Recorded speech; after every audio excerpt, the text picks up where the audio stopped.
இன்னைக்கு நான் விசுவாசத்தோட சொல்றேன், சில கட்டு இன்னைக்கு உடையும். ஆமா, சில தரித்திரம் இன்னைக்கு மாறும். இன்னைக்கு உனக்கு பிசினஸுக்கான வழி திறக்கப்படும். உன் கை கால கட்டி வச்சிருக்கிற கட்டெல்லாம் இயேசுவின் நாமத்தினால இன்னைக்கு அவ்வளோ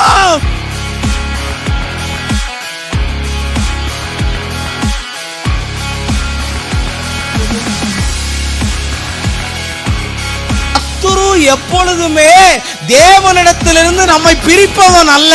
நாம எப்போதெல்லாம் அவரை மறக்கிறோமோ அப்பொழுதெல்லாம் அந்த சத்துருவை எழும்ப பண்ணி நமக்கு குடைச்சல் தந்து கர்த்தரிடத்திலே நம்மை சேர்க்கிறவர்கள் தான் சத்துருக்கள்.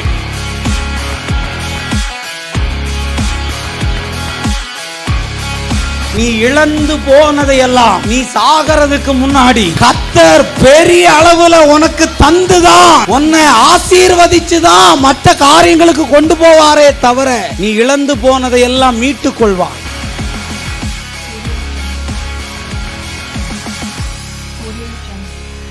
கர்த்தருக்குள் அன்பான தேவ பிள்ளைகளே, ஆண்டவரும் இரட்சகருமாகிய இயேசுவின் நாமத்தில் உங்களுக்கு என் அன்பின் வாழ்த்துதலை தெரிவிக்கிறேன். இந்த நல்ல நாளிலேயும் எரேமியா 15வது அதிகாரம் அதனுடைய 18வது வசனத்தை வாசிக்கிறேன். என் நோவு நித்திய காலமாகவும் என் காயம் ஆறாத கொடிய புண்ணாகவும் இருப்பானேன் என்று எழுதியிருக்கிறத பார்க்க முடியும். அங்க ஒரு கேள்விக்குறியோட அந்த வசனம் முடியுது. ஆனா எங்கெல்லாம் கேள்விக்குறி இருக்குதோ அங்க எல்லாத்தையும் ஆண்டவர் ஆச்சரியக்குறியா மாத்துகிறவரை நாம் ஆராதிக்கிறோம் தேவ பிள்ளைகளே. ஆமீன் சொல்லுங்களேன். இன்னைக்கு மெசேஜோடைய தலைப்பே நோவுன்னு பேச விரும்புகிறேன்.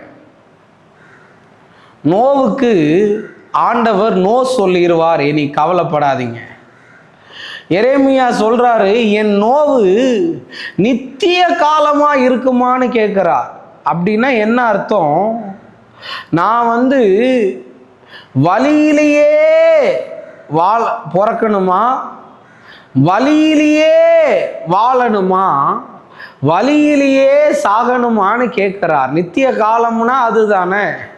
ஆனா ஆண்டவர் சொல்றாரு, உன் வேதனையிலிருந்து உன்னுடைய காயத்திலிருந்து நான் உனக்கு விடுதலையை தருவேன்னு ஆண்டவர் சொல்லுகிறார். இந்த நோவு என்கிற வார்த்தைய நிறைய மலையாளத்து ஆட்கள் யூஸ் பண்ணுவாங்க. இதை நோவு அப்படின்னு சொல்றத அந்த டெலிவரி டைம்ல தான் கேட்பாங்க, நோவு வந்துருச்சா அப்படின்னு. இப்போ வலி வந்துருச்சான்னு கேட்குறாங்க, அப்போதெல்லாம் நோவுன்னு சொல்லுவாங்க. இந்த டெலிவரி டைமில் நிறைய பெண்களுக்கு என்ன முழிக்கிறீங்க, வீட்டில் இருக்கும்போது வலி வரும், ஹாஸ்பிட்டல் போனால் வலியே வராது. அப்போ டாக்டர் ரவுண்ட்ஸுக்கு வரும்போது கேட்பாரு, என்னம்மா சாப்பிட்டியா, நல்லா இருக்கியான்னு கேட்பாரு. அவர் என்ன கேட்பார் தெரியுமா, வலி வந்துருச்சா, நோவு வந்துருச்சான்னு கேட்பா. நோவு நோ, எனக்கு வலியே வரலன்னு. இப்போ காலையில் வந்துட்டு போயிட்டாரு, அடுத்து மதிய ரவுண்ட்ஸுக்கு வரும்போது கேட்குறாரு, நோவு வந்துருச்சா, நோ, வலி வந்துருச்சா, வரலை. இப்போ அவர் நைட்டு கேட்குறாரு, வலி வந்துச்சா, நோன்னு. இன்னைக்கு ஒரு நாள் பார்ப்பேன், வலி வரலன்னா அடுத்த நாள் நான் வலி வர்றதுக்கு ஊசி போடுவேன். அடுத்த நாள் காலையில் வந்தபோது வலி வராத போது அந்த டாக்டர் ஒரு இன்ஜெக்ஷனை போட்டார், அந்த அம்மாவுக்கு வராத வலியையும் வர வச்சிட்டார். அப்போ நோவு அப்படின்னு சொல்றது தன்னாலையும் வரும், மற்றவங்களாலையும் வரும். இன்னைக்கு உன்கிட்ட சொல்ல வர, நீயா ஏற்படுத்தின நோவா இருந்தாலும் சரி, மற்றவர்கள் உனக்கு தந்த வலியா இருந்தாலும் சரி, கர்த்தர் நீடித்த நாட்களாய் அதை நிலைத்திருக்க பண்ணாமல் அதுக்கு ஒரு ரெமடியை கர்த்தர் தருவார், ஒரு ஹீலிங்கை தருவார். உன் காயம் ஆறாதது மாதிரி இருக்கா? சுகர் இருக்கிறவங்களுக்கு காயம் ஆறவே ஆறாது. ஆனால் அடியானுடைய ஜபத்தால் தாழ்மையாய் சொல்லுகிறேன், காயங்கள் நிறைய ஆறி இருக்குது. இன்னைக்கு நான் சொல்ல வர உள்ள மனக்காயமா இருந்தாலும், உடம்புல உள்ள புண்ணா இருந்தாலும், இயேசுவின் நாமத்தினால் ஆறும். எதுவுமே நித்திய காலத்துக்கு கர்த்தர் வைக்க மாட்டார். எல்லாத்துக்குமே கர்த்தர் ஒரு ரெமடி வச்சிருக்கிறார், ஒரு சொல்யூஷன் வச்சிருக்கிறார், ஒரு தீர்வை வச்சிருக்கிறார். அதை உனக்கு தருவார் இயேசுவின் நாமத்தினால. மருந்து மாத்திரை வேலை செய்யலைன்னு கவலைப்படாத. அது வேலை செய்யாத போதே நினைச்சுக்கோ, எனக்கு கர்த்தரிடத்துல இருந்து தான் சுகம் வரும்னு. அந்த சுகத்தை கர்த்தர் உனக்கு தந்து உன்னை வாழ வைப்பாரு.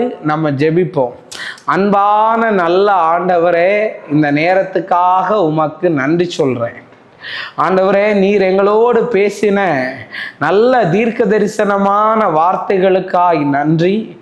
யாரெல்லாம் எந்தெந்த நோவில் இருக்கிறாங்களோ அவங்களுக்கு கர்த்தர் விடுதலையை கொடுப்பீராக. இயேசுவின் நாமத்தில் வேண்டுகிறேன் நல்ல பிதாவே.